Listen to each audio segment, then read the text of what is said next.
Hello, ഞാൻ കഴിഞ്ഞ ദിവസം ചാറ്റ് ജി പി ടി വെച്ച് എങ്ങനെയാണ് എഡിറ്റ് ചെയ്യുന്നതെന്ന് ഒരു ചെറിയൊരു ഷോർട്സ് ആയിട്ട് ഇട്ടിട്ടുണ്ടായിരുന്നു. അപ്പോൾ കുറേ ആൾക്കാർ വന്ന് ആനിമേഷൻ എങ്ങനെയാണ് ചെയ്യുന്നതെന്നുള്ളൊരു ഡൗട്ട് എന്നോട് ഇൻഡിവിജ്വൽ മെസ്സേജ് അയച്ചിട്ടുണ്ടായിരുന്നു. അപ്പോൾ അതിൻ്റെ ഭാഗമായിട്ടാണ് ഞാനിത് ലോങ് വീഡിയോ ചെയ്യുന്നത്. അപ്പം ഇത് ഞാൻ മെയിനായിട്ടും എഡിറ്റ് ചെയ്യുന്നത് ഇൻഷോട്ടിൽ വെച്ചാണ്. അപ്പോൾ ഇൻഷോട്ടിൽ നമുക്ക് ആർക്ക് വേണേലും ഫോട്ടോ എടുത്തിട്ട് നിങ്ങൾ പാട്ടിട്ട് എങ്ങനെ വേണേലും എഡിറ്റ് ചെയ്ത് നമുക്ക് ഇടാൻ വേണ്ടി പറ്റും. പക്ഷേ എങ്കിൽ ഒരു ആനിമേഷനും കൂടെ ആഡ് ചെയ്യുകയാണെന്നുണ്ടെങ്കിൽ അത് വളരെ എഫക്റ്റീവായിരിക്കും. നല്ലൊരു റിയലിസ്റ്റിക് ലുക്കായിട്ടായിരിക്കും ഒരു വീഡിയോ നമുക്ക് കിട്ടുന്നത്. അപ്പോൾ അത് ഞാൻ ചെയ്യുന്നതാണ് ഇൻഷോട്ടിൽ. ഇപ്പോൾ നിങ്ങൾ കണ്ടുകൊണ്ടിരിക്കുക. അപ്പോൾ ഇൻഷോട്ടിൽ നമ്മളൊരു ഫോട്ടോ നമ്മൾ പ്രോംപ്റ്റ് ഒക്കെ വെച്ചിട്ട് നമ്മൾ ചാറ്റ് ജി പി ടി വഴി എടുത്തത് ഇപ്പം നേരെ ഇൻഷോട്ടിലേക്ക് നമ്മൾ ഇടുകയാണ് ചെയ്യുന്നത്. എന്നിട്ടാണ് നിങ്ങൾ കാണുന്ന പോലെ തന്നെ നമ്മളൊരു ഗാലറി പോയിട്ട് ഫോട്ടോ എടുത്തിട്ട് പിന്നെ ഒരു ഫോട്ടോയും കൂടെ PIPയിൽ ക്ലിക്ക് ചെയ്ത് നമ്മൾ എടുക്കുവാണ്. എന്നിട്ട് ഈ പറയുന്ന കണ്ടോ, ഇതിനകത്ത് ഈ ഓപ്ഷൻ കണ്ടോ ഇപ്പോൾ കാണുന്നേ, അതിനകത്ത് കട്ടൗട്ട് എന്ന് പറഞ്ഞ ആ ഓപ്ഷൻ വരുമ്പോഴത്തേനും നമ്മൾ കട്ടൗട്ട് ചെയ്ത് ഒരു ലെയർ പുതിയ ക്രിയേറ്റ് ചെയ്യുകയാണ് ചെയ്തിരിക്കുന്നത്. അപ്പോൾ ഈ ലെയർ നമുക്ക് എങ്ങനെ വേണമെങ്കിലും അഡ്ജസ്റ്റ് ചെയ്യാം. ഇത് അഡ്ജസ്റ്റ് ചെയ്ത് വെച്ച് കഴിഞ്ഞാൽ പിന്നെ നമുക്ക് പരിപാടിയെല്ലാം എളുപ്പം. നമുക്ക് എവിടെ വേണേലും താഴെ വെക്കണോ മേളിൽ വെക്കണോ എങ്ങനെ വേണേലും സൈസ് അഡ്ജസ്റ്റ് ചെയ്ത് നമുക്കത് വെക്കാൻ പറ്റും.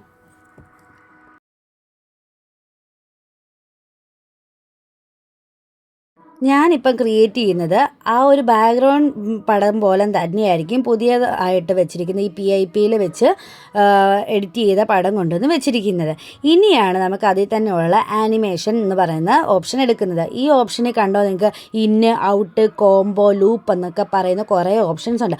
അതിൽ നിങ്ങൾക്ക് ഏതാണോ താല്പര്യം തോന്നുന്നത് അതാണ് എടുക്കേണ്ടത്. എനിക്കെപ്പോഴും പേഴ്സണൽ ഫേവറേറ്റ് ആയിട്ടുള്ളത് കോംബോയ്ക്കകത്തുള്ളതാണ്. അപ്പോൾ ഈ കോംബോയ്ക്കകത്തെ സെലക്ട് ചെയ്ത് നമുക്കത് അങ്ങോട്ടും ഇങ്ങോട്ടും ഏതാണെന്ന് വെച്ചാൽ നമുക്ക് സെലക്ട് ചെയ്ത് വെക്കാം.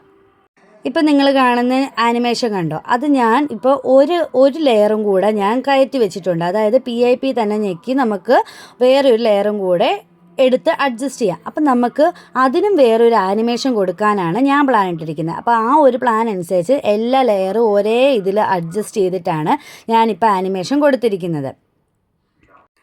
ഇപ്പം കണ്ടോ, ഞാൻ കൊടുത്ത് 3 ആനിമേഷൻസും ഒരേ ലെയറിൽ തന്നെയാണ് പൊയ്ക്കൊണ്ടിരിക്കുന്നത്. അപ്പോൾ അത് കണ്ടോ, ആ ഒരു എഫക്റ്റുകൾ ഒരുമിച്ചായിരിക്കും വന്നുകൊണ്ടിരിക്കുന്നത്. ഇപ്പം ഞാൻ ക്രിയേറ്റ് ചെയ്തത് ഏകദേശം എൻ്റെ ഒരു കണക്ക് പ്രകാരം വന്നിട്ടുണ്ട്.